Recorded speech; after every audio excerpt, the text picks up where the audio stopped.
वालेकुम, उम्मीद है आप सब खैरियत से होंगे। लास्ट लेक्चर में हमने एक क्वेश्चन किया था कि फैसिलिटेटेड डिफ्यूजन और सेकेंडरी ट्रांसपोर्ट में क्या डिफरेंस है, ठीक है, क्योंकि हमने उनकी कैरेक्टरिस्टिक्स पढ़े थे तो तकरीबन हमें सेम लग रही थी। तो यहाँ अब हम फैसिलिटेटेड डिफ्यूजन और सेकेंडरी ट्रांसपोर्ट की पहली सिमिलैरिटीज पढ़ेंगे और फिर उनकी डिफरेंसेस। इस साइड में हम लिखेंगे facilitated diffusion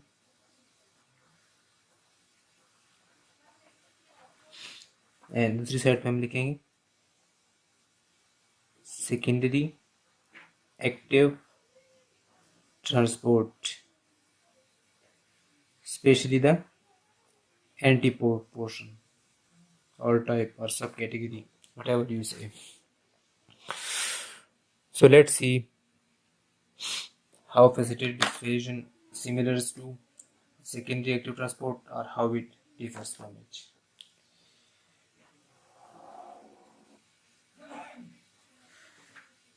Similarities.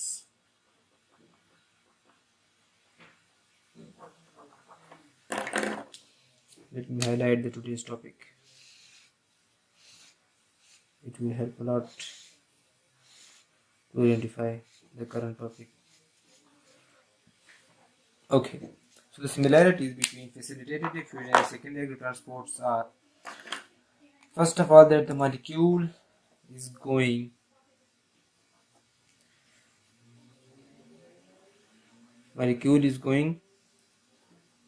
where? Towards concentration gradient.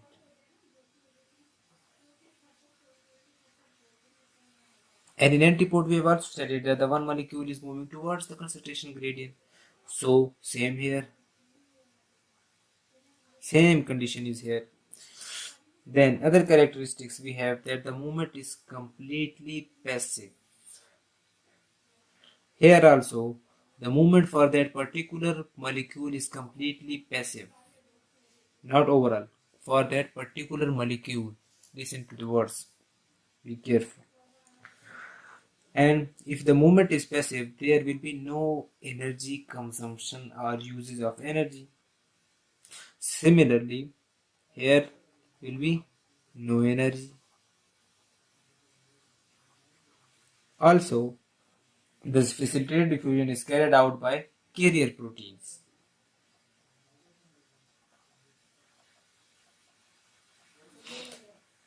Here also, the facilitated diffusion is carried out by carrier proteins.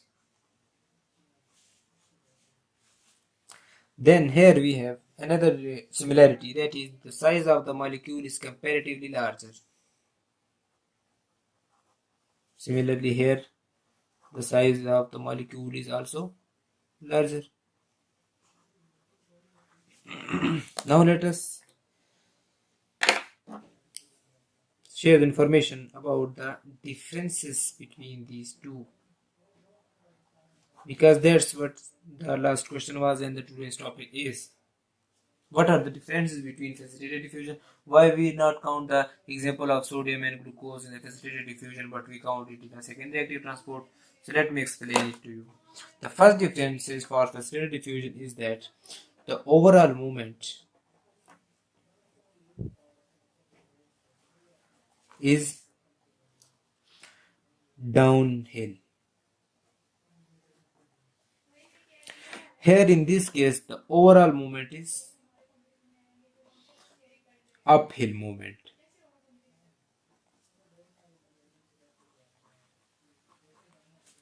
Similarly, here the overall movement is passive,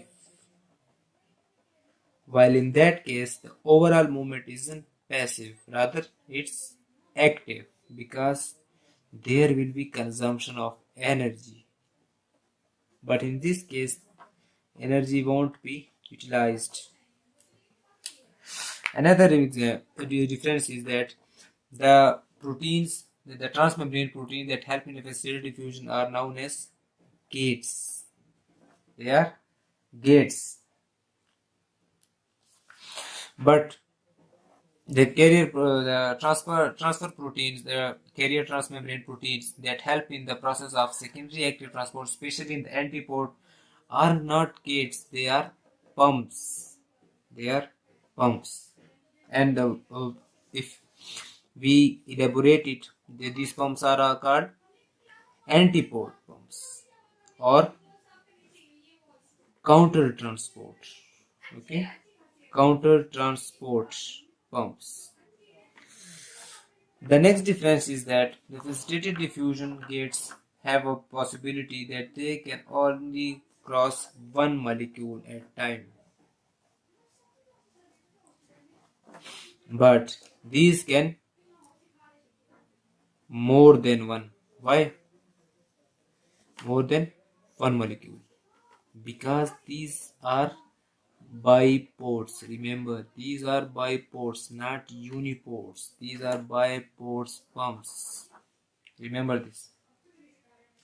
Another is that the diffusion, we know that movement is from higher to lower, which means that when the concentration on both the sides is equal, the diffusion will be stopped. Okay, diffusion will stop in isotonic conditions. In isotonic conditions, but in the case of active transport, it won't stop. Active transport won't stop when the concentration gradient is equalized or is no more there.